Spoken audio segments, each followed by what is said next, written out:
નમસ્કાર મિત્રો, આજે હું આવ્યો છું ગઢડા તાલુકાના બંધારડા ગામે. બરાબર, ભાઈનું નામ છે રવિરાજભાઈ અને પોતે અજીત કંપનીની 501 નંબર ડુંગળી લગાવેલી હતી. તો આપ જોઈ શકો છો આનો કલર. બરાબર, અને આ વખતે ખૂબ વરસાદ હોવા છતાં આ ડુંગળી કહાણી નથી, એટલે વરસાદ સામે સક્ષમ છે.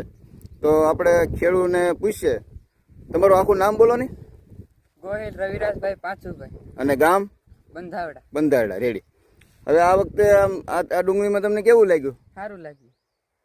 ઠીક. અને કલરમાં ને સારું છે કલરમાં.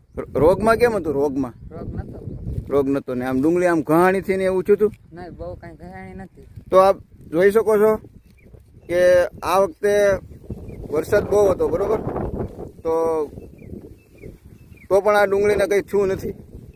અને એકંદરે કલર બહુ સારો છે અને જોઈ શકો છો આનો કલર. તો તમે આ બીજા મિત્રોને આ ડુંગળી વાવવાની ભલામણ કરો. ઓકે.